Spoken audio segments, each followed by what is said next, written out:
Hi everyone, it's Kevin here. So today we are going to discuss the probability theory and lattice models part 2.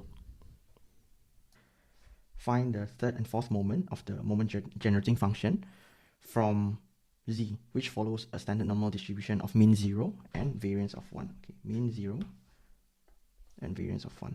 Okay, so let's get into it. So we just take the first derivative of the moment generating function, mx theta equals to e to the power of theta squared over 2. Then you take the first derivative of it, which is 2 theta over 2 times e to the power of theta squared over 2. Alright, so it simplifies to theta e theta squared over 2. Alright, then second derivative of the moment generating function. So you still remember the formula that we used previously, u v accent plus v u accent, right? So u is, it refers to the theta, and v accent means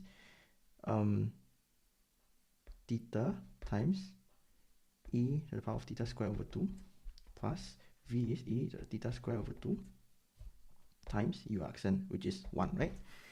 So it simplifies to theta squared times e to the power of theta squared over 2 plus e to the power of theta squared over 2. Alright, so we get the first two moments of z. Now let's get into the real thing, which is the third and fourth moment of z. So the third moment of z.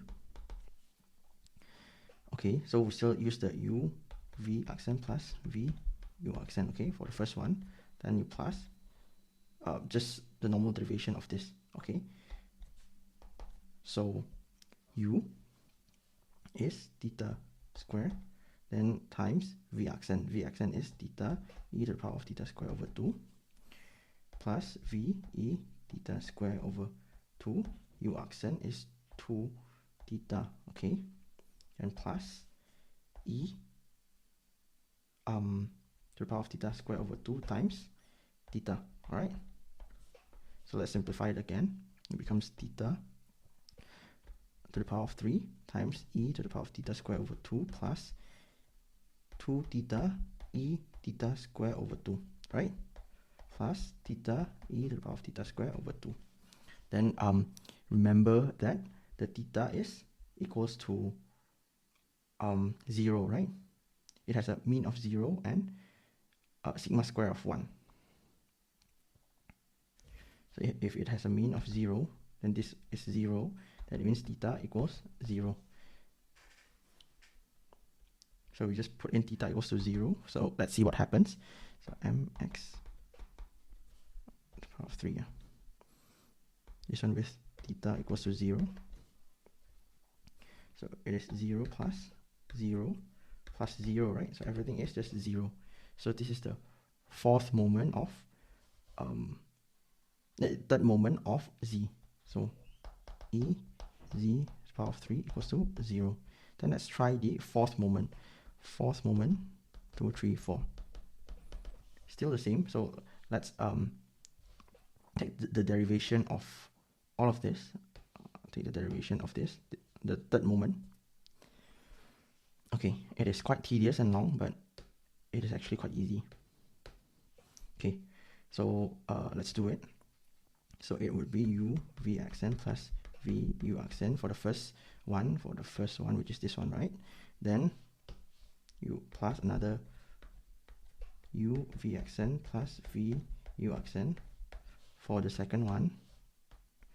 Then you do another one again, u v accent plus v u accent for the third one here. Okay, then you just get into it.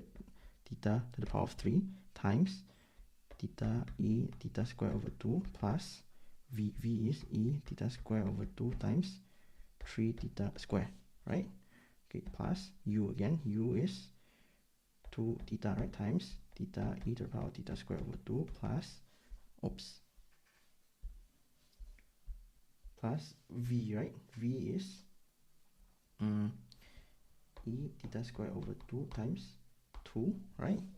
And plus, which is the last one, the last u v accent plus v u accent pairs. U is refers to theta times e to the power of theta squared over 2 times theta plus v is e to the power of theta squared over 2 times 1. Okay, so now we get our first pair here, second pair here, third pair here. Okay, then we just simplify it by putting theta equals to 0 x theta.